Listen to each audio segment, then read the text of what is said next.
I have kind of a peculiar style, and it's some of it borrowed from people, some of it's just come, you know, from teaching people. A lot of the students that I get in Florida are maybe a little bit older than this crowd. You know, maybe I have a lot of people in their 70s, certainly 60s, and sometimes 80s.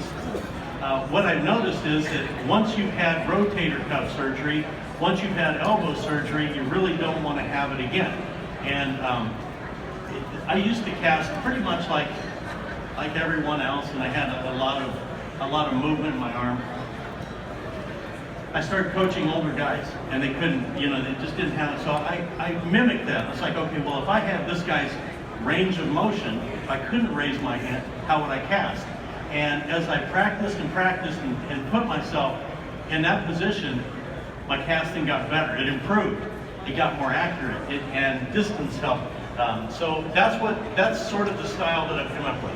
So a couple of mechanical issues that are that people always ask me about. First of all, stance. You notice I usually stand with my right foot forward. There will be times, of course, when you're fishing in the weeds, maybe you're standing on one foot or something like that. But for the most part, I teach and I cast with what's called a closed stance, which means in my mind, I point my nose, my belt buckle, my toes, my buttons, everything's going to the target. It's going to make things easier. If I stand sideways, which the argument is that you have a better range of motion, and that's certainly true, my contention is I want to restrict your motion. I want to force you to use this very high quality Reilly rod. And the more you move your arm, the less you use the rod. And I'm gonna make a couple casts here of what I think feels certainly effortless. And there we go. Accuracy is the most important thing. Now, if you notice my closed stance, I'm always looking right down the rod at the target. Okay, the next thing you'll notice is I hold the rod a little bit different. Now, this particular rod that we've designed has a flat spot on here, and that flat spot is reminding you to keep your index finger, or maybe your thumb, preferably your index finger, on top. Someone always says to me, well, the thumb is stronger. And Lefty Cray and I we did an article together. He wrote thumb on top, I wrote finger on top. I did not convince him, I can tell you that. So, but there's 4 reasons that I like the finger on top. First of all, the argument can be made very well that the thumb is stronger. Absolutely the thumb is stronger. But my finger is twice the length of my thumb. So if you think about a crowbar, using a tiny crowbar or a big crowbar. So what I remember from high school physics is twice the lever, half the effort.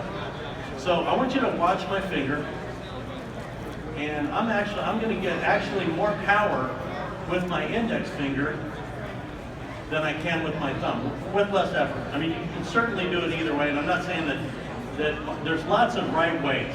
There's a number of right ways. I just happen to like my right way the best. And that's what we're going to talk about. So I want you to watch my index finger, because that really is part of the key to the style of casting I do. A couple of other reasons that I like the finger on top is I teach about 200 private lessons a year in Florida, and one thing that I notice is that people that cast with their thumb on top generally stop the rod back too far. That's a natural stopping place for the thumb. That's a natural stopping place for the finger, straight up. Now I want you to watch these 2 casts, and you can certainly train yourself to stop it, but it's easier to stop. So generally I'll see this, and that's a real comfortable place to stop with your thumb. And if I can just get you to put your finger on top, it's instantly going to stop there. Now I want you to watch the 2 back casts, first with the thumb and with the finger. See how much more time I have. And part of being effortless is giving yourself more time to do the same task. Now, if I'm afraid that my back cast is going to hit the ground, I'm going to cast faster. If I've got that thing floating up in the air, I've got all the time in the world. Okay. Another reason is that when I use my thumb, you get the narrow view of my hand. When I use my finger, you get the flat view of my hand.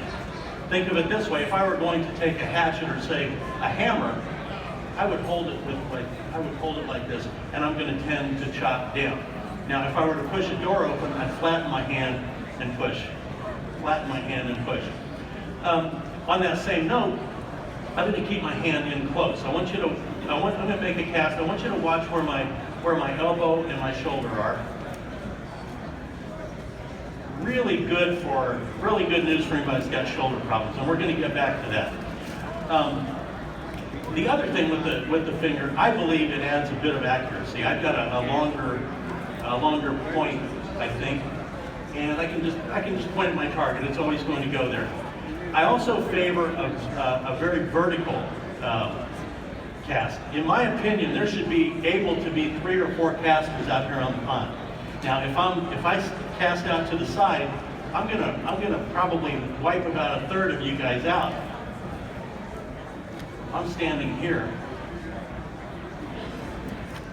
We can cast all this. Well, I didn't take that hole into consideration. Let's do that again. So we're gonna pick it up. And out we go. I didn't take up very much real estate, and I'm pretty close to these folks. Now, I think next time I'm going to borrow you here a second. Come on out here. You're not going to have to do any casting, but so if I'm fishing on a boat, and you and I should be able to stand on the deck of the boat. We should look at the same fish, and I should be able to cast without you being in any danger. Now, if we're on the boat together, and I get crazy, now the rod's coming right back to you. So when I have my finger, when I have a vertical style cast, it's really pretty easy. What I did was, all I did was make my normal cast, except for I passed the stripping guide right over the top of my head. Now I still get the advantage of looking down the rod. We're going to talk about accuracy in a minute. We're good. I'm not saying I'm done with you totally. Okay. Okay. And so now let's go back a little bit. So we're gonna stand square. Gonna hold the hand, and the thumb's fine. That's okay. But I want you to at least try this. And then the other thing is, you're gonna notice that I use my wrist probably more than anybody in the building, and maybe not. I want you to watch my wrist. That cast was done almost totally with my wrist. A little bit of body, a little bit of arm, but. In fly casting, in my mind, which is, there's an asterisk in my mind because I don't know that this is correct, but in my mind, speed and power in fly casting are interchangeable. So if I move my arm, I move my arm as fast as I can. I move my wrist. I can't equal the speed with my arm that I can here. So I'm really getting a tremendous amount of power just with that rotation, the longer lever that I'm using, or my longer finger as opposed to my thumb. Okay, so we'll get back to some of those things here in a minute, but I'm going to give you what I think are the four parts to a perfect cast. And if you do these things, if you do these 4 things, I would say don't change a thing. Stay with what you're doing. Don't listen to me, because if you do these 4 things, you have a perfect cast. And here's what they are. And we'll go over each one. The first one is how the fly leaves the water. I want you to watch the line. Okay, well that was a pretty good cast. Now I want you to watch the line on the water. Okay, and that was another pretty good cast. Now I want you to watch this one. I'm going to remove the surface tension and pluck the fly. Now the first one I had to cast harder because I had to break the surface tension. And sometimes if people that do that tend to use a haul to rip it off the water. And I'm not really going to do that. I'm a pretty lazy guy.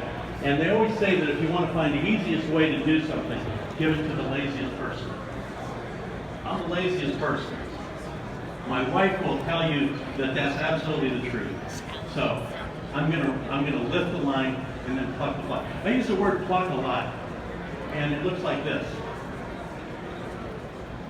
The most important part of the cast is the first thing I do. It's really like building a house. And when you build a house, the most important part of it is the foundation. The foundation is because if the foundation is square, the rest of the house kind of builds itself. If the foundation is off, then there's always adjustments that need to be made throughout construction of the house. So if I have a not great pickup, then I have to counter it with something else. Sorry about that. I have to counter it with something else. So if I have a smooth pickup, then everything really just takes care of itself. The rest of the cast just takes care of itself. It becomes kind of mindless after a while. So, and probably the most frustrating thing to guides in Florida are people that fish with their rod tips up like this. And in trout fishing, it makes sense. In saltwater fishing, it makes zero sense. And so the reason that is, I want you to watch the fly. Okay, I'm going to go ahead and strip. Well, the fly didn't move. The fly didn't move. And you're wondering why you're not catching anything. And God forbid if you do get a strike, you're not going to feel it. Now, if I make my cast, the line's tight, and my rod tip's in the water, I get an inch for an inch. If I strip an inch here, I get an inch out there. The other thing is, if I have my rod up like this, that wind is going to constantly blow the line over. I'm never really going to have control over it. So I'm going to pick it up, put it down, rod tip in the water, always, always, always, rod tip in the water. And I'm going to strip, I'm going to get an inch for an inch. And then when I'm ready to pick it up, if I'm in this position, then I want you to watch the fly, and I'm going to move the rod until the fly moves. And it's right there. Now, I want you to watch this. So effectively, I'm really starting my cast in this upright position, which means I've got to come all the way back. Let me do one like that. So I've got my rod up, and now, watch where my back cast. My back cast is going to go down. So this is all fly casting is about tension and having control over the line. So now watch this. Now the fly is moving instantly. I'm starting my cast right here. So for 40, if I make a 40-foot cast, I've got to move the rod tip 9 feet. And you believe me. And I have no idea if that's how far it is or not. But I have to move it a certain amount. Okay, so I've got to move it the same amount to move 40 feet line. So if I start up here, that 9 feet is right here. If I start down here, that 9 feet is right here. See the difference in that. Now, if it looks at all relaxed what I'm doing this, it's because of one thing. I'm giving myself more time. So if I make this cast, I have to cast faster. If I put it up in the air, well, I've really got a long time to do that. Okay. The next thing is that we're going to talk about is, so we got the pickup here. I want you to watch again. And so I'm going to lift and pluck the fly. And when I take it off the water, all I want to see is the exit splash of the fly. I want you to watch the fly. I'm going to lift the line and pluck the fly. Lift the line, pluck the fly. Now let's get back to the wrist, because I'm going to use my wrist, and this is kind of a crazy thing, but I like this. This is a 6-weight with a fighting butt. I like a fighting butt on every rod, even if it's a 2-weight. I want a fighting butt, not because I'm going to fight fish, it's because I'm going to mindlessly set that down on the pavement, and I'm the kind of person that talks with my hands, so I'm probably going to scuff that reel quite a bit, and that'll keep me from scuffing my reel. So, but it also reminds me, I want you to look at how that knob, how that fighting butt works on the inside of my rod. Now I've seen devices before that, or people stick their rod in their shirt sleeve to lock your wrist. And I'm telling you, if you've got wrist, I want you to watch. I'm going to raise the rod. I'm going to lift the rod just like I'm going to lift the shotgun. I'm going to lift it, and then I'm going to pluck it. It takes a lot of power to break that surface tension. So if I start my cast down here, it takes extra power. It's also going to leave that rip. I'm going to raise the rod. I'm going to lift the rod on the horizontal. As I do, watch my wrist, how it's cocked. Now all I have to do is uncock my wrist, pluck, lift and pluck, lift and pluck. John has heard me say that at least 50 times. We're going to lift and pluck the fly. And out we go. Okay. The fly. A great way to practice this is to put a popper on and lift the line and pop the popper. You'll get that. You'll get that. Okay. So let's watch the wrist again. Lift, collect the flag. Okay, so that's really the first part. The second part of a perfect cast is how it lands. So we saw what a soft takeoff is. Here's what a soft landing looks like. I like that one pretty well. You notice how, and I'm going to give you some kind of landmarks, some things that you can remember.